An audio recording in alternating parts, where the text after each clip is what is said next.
Hello, everybody. It's Michael Finkley with The Michael Finkley Show. And I'm Nicole with Conversations with Nicole. You can join me Wednesdays at 9 a.m. on all of my streaming platforms. Well, Nikki, don't forget about The Michael Finkley Show, Mondays, 12 p.m. Eastern Standard Time on the CTR Media Network.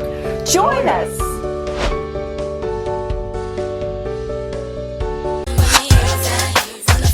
What's up, everybody? It's your girl, Mila, lead singer of 702, and you are watching The Michael Finkley Show. Where my girls at? Hey, don't you violate me. On the next Michael Finkley, award-winning filmmaker, artist, activist, Fink Fam, Loki Mulholland is back with us, and Community Spotlight Series, all new Finkley, Monday. There's a new familiar face this time. Say hello to the new daytime. See it everywhere you go, doing the greatest show. It's no other than the Michael Finkley Show. There is no other. He's like no other.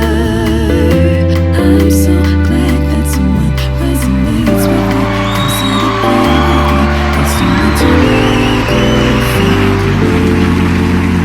Welcome back to The Michael Finkley Show. Now, y'all, my next guest, he is truly family to the show, y'all. He was on the show last year around this time, and he has come back. And I'm like, come on back, right? Come on back. He's none other than Arthur, activist, and Emmy Award winning, y'all, Emmy Award winning filmmaker himself. He is Loki Mulholland. How are you? Doing good. You left something out of that whole intro there. Yeah, you know what? Omega Psi Phi Fraternity Incorporated. All right. We intentionally left that out on purpose, okay? Because there's none other than the black and gold that you see behind me. Right. You got one color right, but we give you that. All right, let's move on now. How are you? Doing good. Just keeping busy.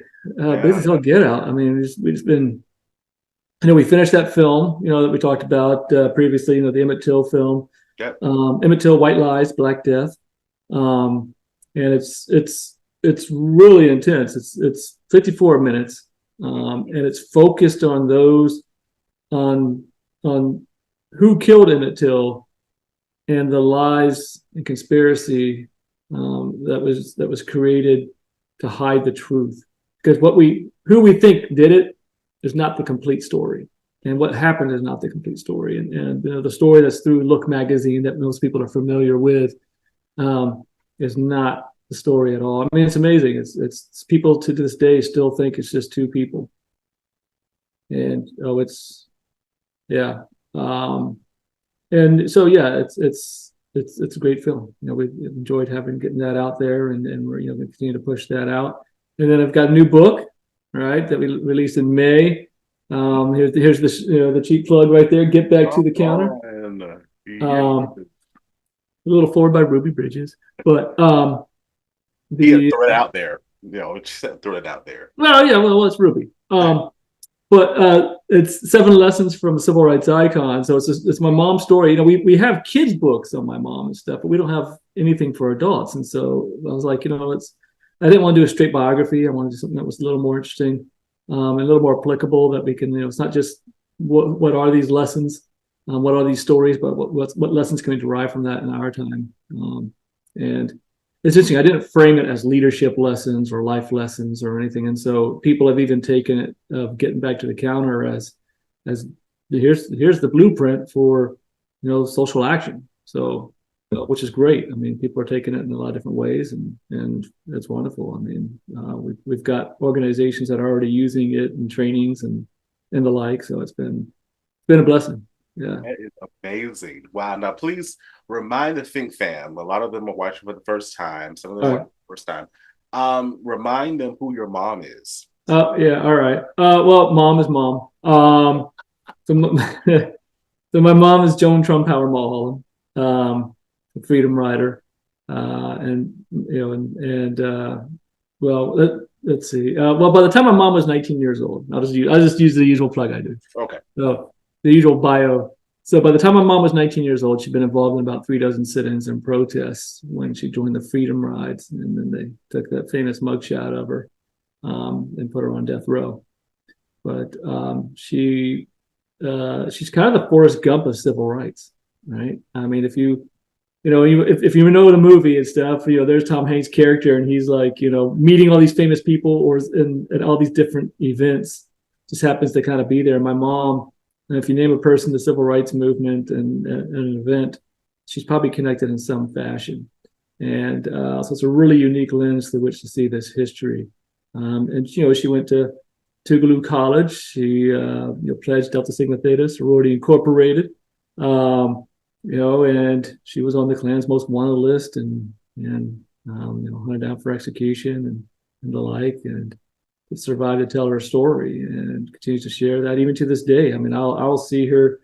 I see her on a couple of days. We'll be speaking at an event in Northern Virginia, and then I go down to North Carolina right after that to do a couple of keynote address at a conference, and then I come straight back from that, drive from North Carolina all the way back to Northern Virginia, and my mom and I speak again the following day, and just just keeps going, right? People just want to know, and her story is just that unique of a perspective, and so I'm glad to finally get that out there and they'll start really sharing it. Yeah.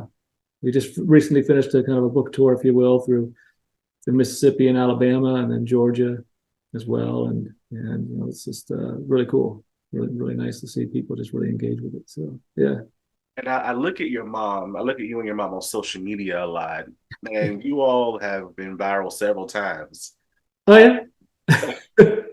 I feel because you have, like, a lot of people are looking at this content that you all have.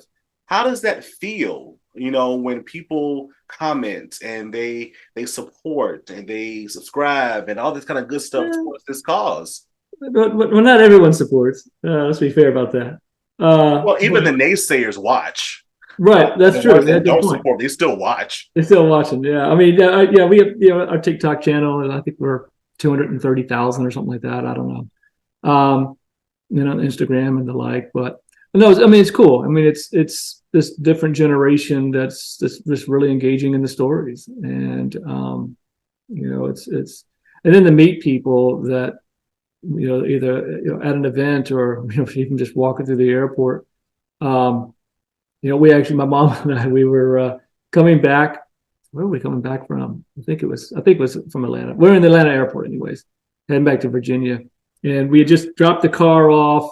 You got that little train that you have. You got to go to the train station on the next level to take the train to the airport, and this lady calls out. Now we're going up the escalators at this point, and someone called out. My mom's like, "Yeah, someone just said your name." I'm like, "Okay, well, I'm trying to get to the train, right? I mean, we got to catch a flight.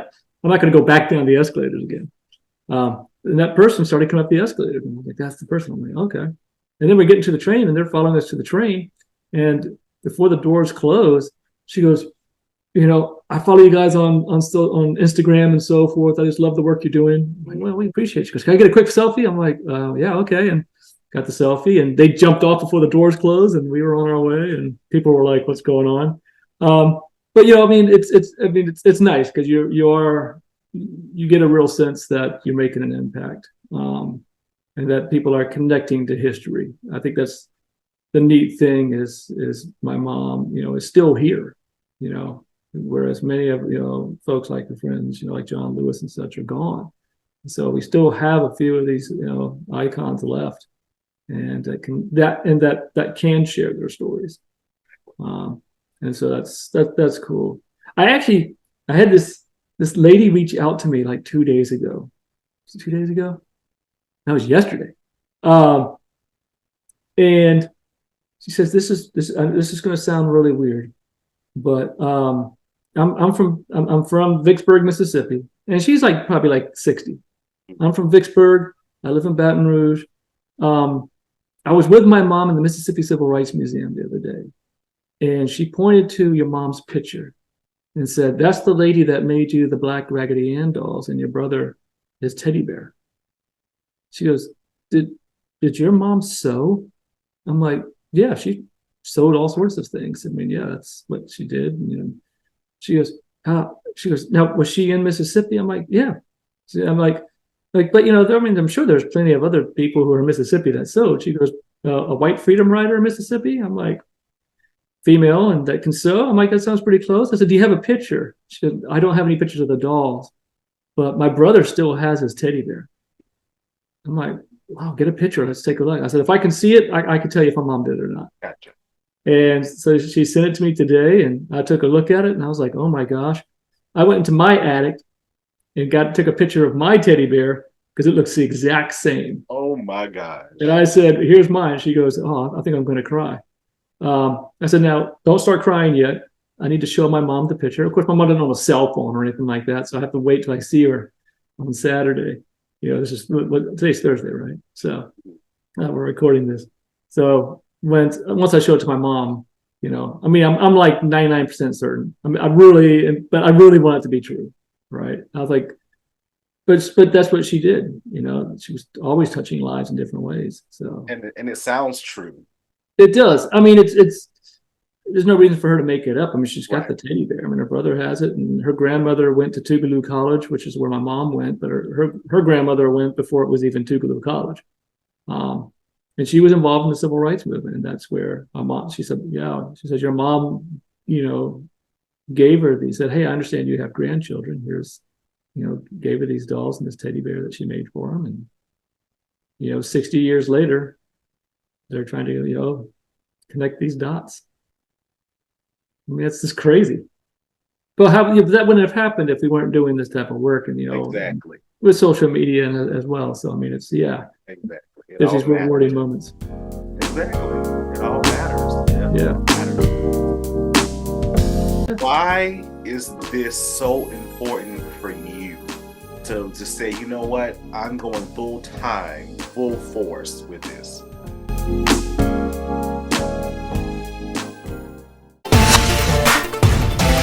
Director Ryan Givens on the Michael Finkley Show, and if you ain't tuned in here, I don't know what you doing, cause this boy good.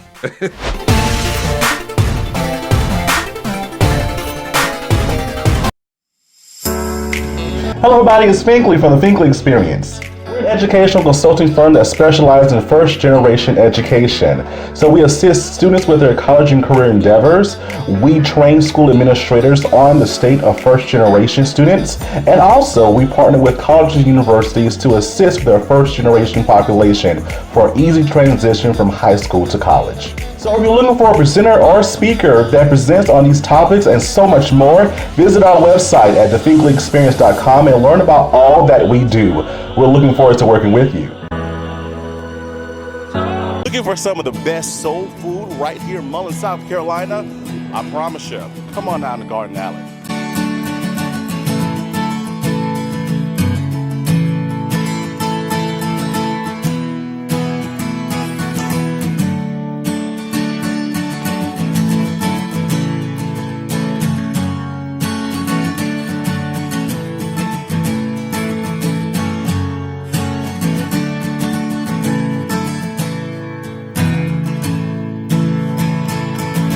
Our grape salad's fabulous, our water gained, our potato salad, our chicken is fresh, macaroni and cheese is salted to perfection. I haven't found anything that's not great.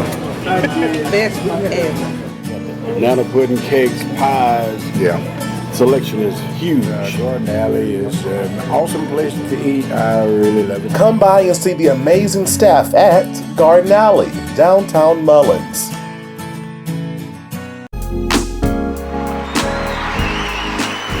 So last year, you were still giving full-time efforts to the cause, right?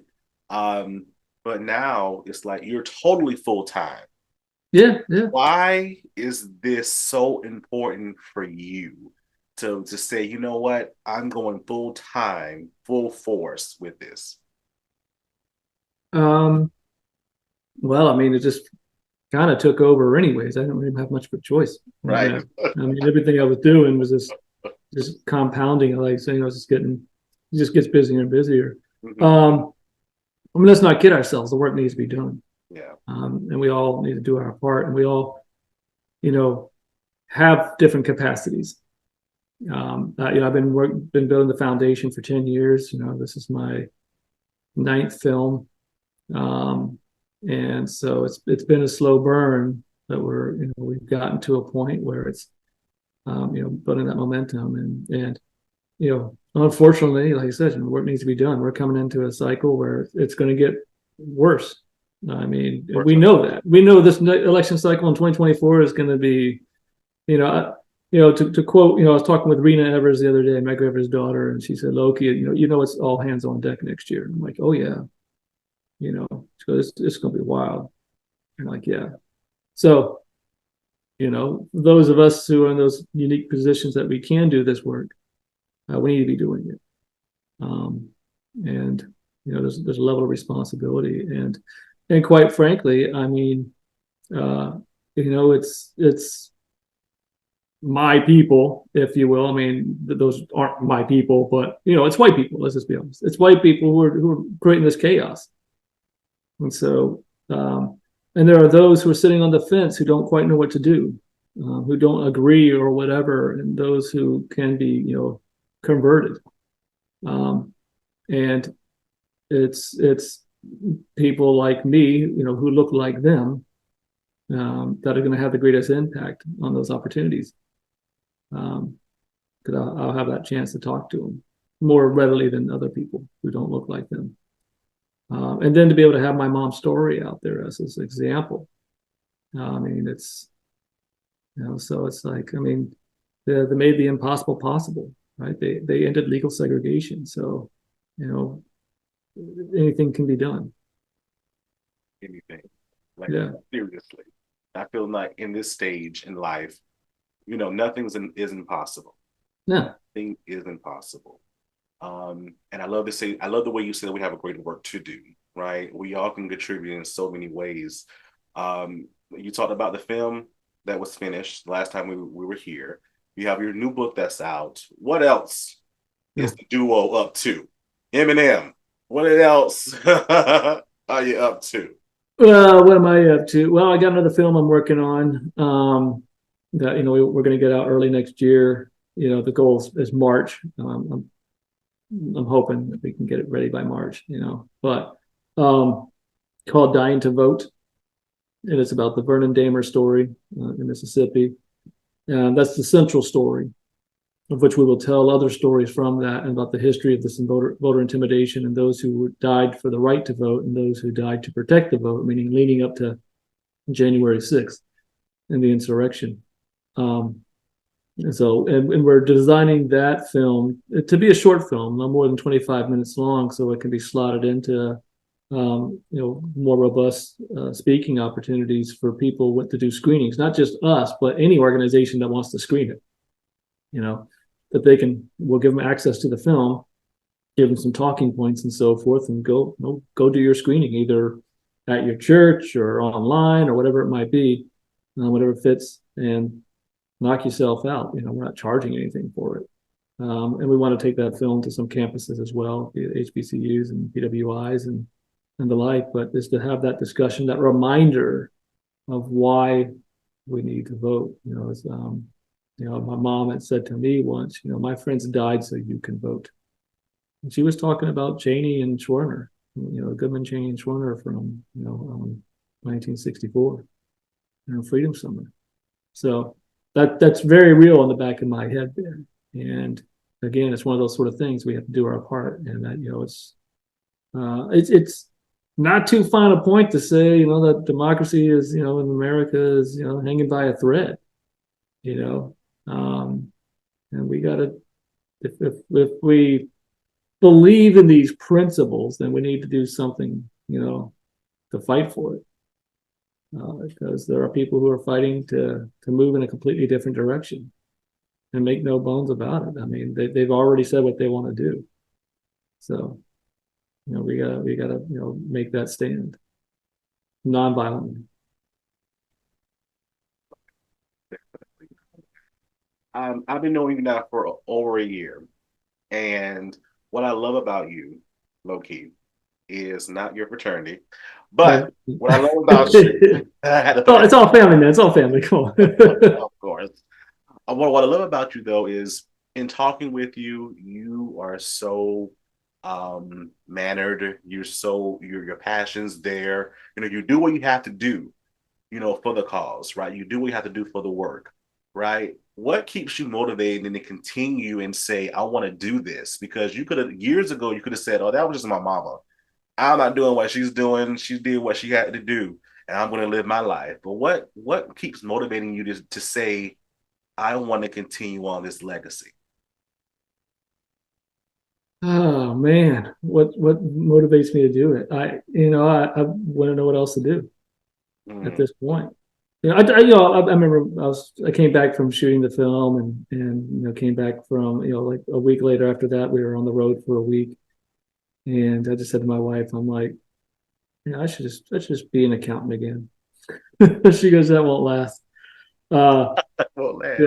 It's like, oh my gosh, I was just tired. But it's I just believe in people, and the work that I'm doing is nothing compared to what my mom and her friends did. I mean, I have no delusions on that, and I don't beat myself up for that. I used to be like, man, I mean, I'm not riding the buses or sitting at the lunch counters and facing mobs and things like that. But well, I don't have to. My mom once said, I can't do everything, but I can do something, because doing nothing is not an option. And everyone has their something, right? And we have to, that we get inspired to do. We just have to be willing to do that, to answer that call. Mine's just been this slow burn. Like I said, over these films, it's just kind of developed over time. To be in a position to do this work and to kind of continue to spread the message about the movement and about equality and human decency and so forth. I think at my core, I'm probably motivated by the same thing my mom was, which is, she said, people asked her, why'd you do it? And she said, well, I did it because it was the right thing to do. And it was what I was taught in Sunday school. Love thy neighbor as thyself. Do unto others you haven't done to you. When you do unto the least of these, my brethren, you do unto me, right? Those are things that I believe. And so I think that's probably at its core. That's not to knock anyone who doesn't do it, who reads the same scriptures or anything like that. It's not like I'm 24/7 like that all the time. But it's if I dig down deep to what motivates me, and I've been fortunate enough to with the films and so forth, to meet some amazing people who are still with us, like Joanne Bland, Mrs. Evers, and Hank Thomas and the like, and to know what they've gone through. Who am I to not do what I'm doing, right? There's nothing in comparison with these guys are doing. Luvon Brown, right? You had to jump out a second-story window to escape the Klan, right? And the Delta in Mississippi, as they were coming through the front door. I mean, good grief, right? I can only imagine. Only imagine. Imagine living in that time period. Yeah, it's like I just can't. I can't imagine doing that, and right. And thinking about that, my life is in stake if I don't move. Right, yeah. My life is in stake. My family's life is at stake if I can't look at certain individuals, or I can't go certain places, or I can't drink from stuff. My life is at stake. I cannot think about that. That the magnitude of it. But we shouldn't be trapped in that either. Mm-hmm. And go, well, at least it's not like that. Well, okay, well, yeah, thank goodness it's not like that today. But we've got issues today we got to address. Like my mom likes to say, we took care of legal segregation, but that foundation of racism still remains, and we know that. And so we got to find our lane and just drive down it.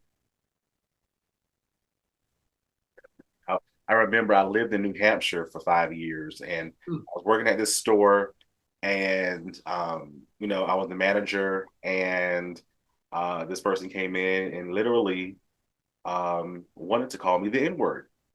So, mind you, the population in New Hampshire of people like me is like 1%. And so they thought it was okay for them to do that. And I couldn't really do much because at the end of the day, you know, I feel that if anything were to happen, they would blame me. Right. So I had to keep my distance, even though we wanted to punch them in the face. But we couldn't do that. We had to be the bigger person. When they go high, you know, when they go low, we go high. So but sometimes, like you say, you don't want to do that all the time. It's like, if I just punch one person in the face one good time, one good time, I'll be all right. But what was needed in that moment is, you know, that advocate, that ally who could step in and let that person know that's just not appropriate, right?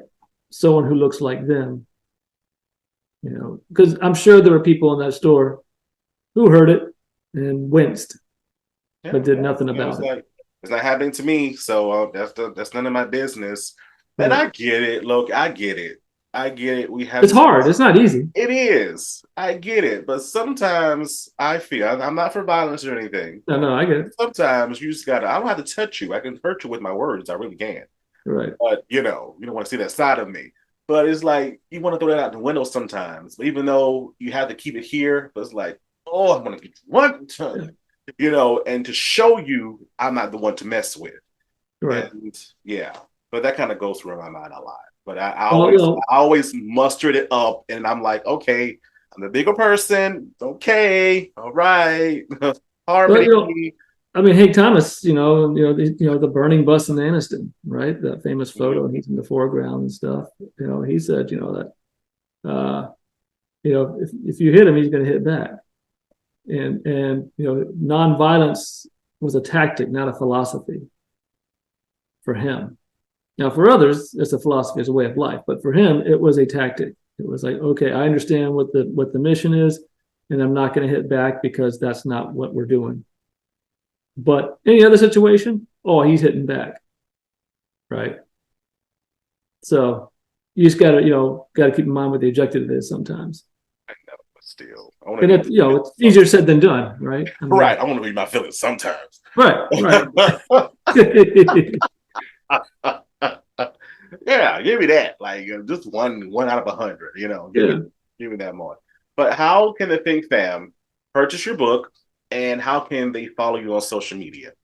On social media, we're on TikTok and under my name, and Instagram under my name, and Loki Mulholland, right? And sure, if you just Google it, you'll find something there. The book, Get Back to the Counter. Best way to do it is go through the website. Go through our foundation website, thejtmfoundation.org. Click on shop, click on book or books, and then there you go. And then you have an option. You can click through and get it on Amazon, or you can get a signed copy. I have some signed copies from my mother, and that she has signed that you can purchase as well. But you can't get those through Amazon. You have to get them through the website. I got to get one of those. Yeah. And that's also where you can watch some films as well. You click on shop, and we have them streaming on Vimeo. So you can rent the films or buy a copy if you want it digitally as well. So we have all of them up there now. Yeah. So yeah. So we just keep on, and all those that all helps create the work that we're doing. I think probably the most exciting thing I love to talk about, if I may, is the micro scholarship program we're doing. Mm-hmm. So we've done traditional scholarships at schools, and we still have a couple of them, like at Tougaloo and Virginia State University. But I found a really big pain in the butt to work with schools. I've had HBCUs that don't call me back. I'm like, I'm trying to give you money, and you don't even want to call me back. Yeah. So they make it hard to give them the money, and then they make it hard for the students to get the money.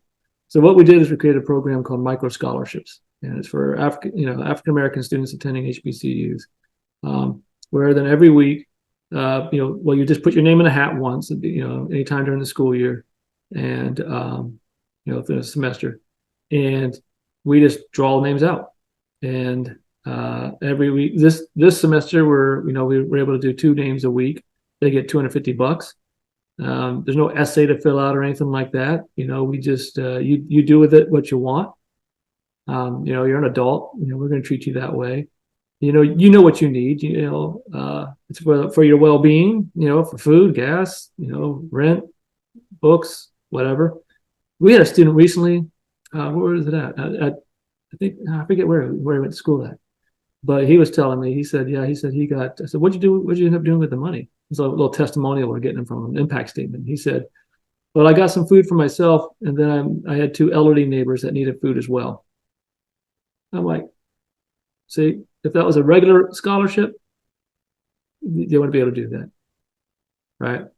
So it's like, hey, all you got to do again is you put your name in once, and every week we draw names. And you can donate to the foundation to help with those things as well. And buying the movies and things like that, and the books, all that goes to helping support the foundation. We're working on, getting grant writers and stuff to help get more resources so we can increase the scholarship funds. Exactly. Where can I get scholarship again? Yeah, you just go to the website, the JTM Foundation. It's all, we have it on social media as well. But if you go there and you click on scholarship, click on donate and then scholarship, there'll be a link to click through to submit your name if you want to. Gotcha. Follow us on Facebook and Instagram, wherever else. And I need to post about that on TikTok. I keep forgetting. Yes, you do, because I'm a product of an HBCU. I'm like, I wish that was around when I was, as a student. And then definitely I'm an advocate for HBCUs. And so I know so many students, so many college presidents that can get the word out for students that need please let them know. So yeah. I haven't even talked about my book on TikTok yet. That's how busy we've been. Wow. I'm like, man, I gotta set up that TikTok shop and do all that stuff. But it's gonna come, sir. It's gonna, we just keep on keeping on and keep on keeping on. And I thank you so much for being on again. That means you got to come back and talk again. Oh yeah. That part. It's alright. Hey family, it's gospel artist Marcus Jordan, and you're watching The Michael Finkley Show. It will be okay. Hi guys, welcome to Awaken. We wanted to serve the city of Mullins. We are church owned, and we felt like a coffee shop was such a huge need in the city of Mullins. There's nowhere for people to just come, get a cup of coffee, sit with friends, maybe do some work on the laptop. And so we feel like it was a service that we could give back to the city. Well, our hope is that people will feel calm, that they'll feel welcome, that it'll be a place where they can come and just clear their mind. We come here twice a day. That's how good their smoothies, their coffee, their lattes, frappes, delicious. I would love the atmosphere here. If I had time to come and just sit and relax, I would. It's awesome. One thing that I really love about it being here is just the cozy environment. It's so inviting. I can come in here and I can get my schoolwork done, a good coffee and a good meal. But I'm just really thankful that they're here and that I have a good place to go. We're open Tuesday through Friday from 7 a.m. to 2 p.m. and Saturday from 8 a.m. to 2 p.m.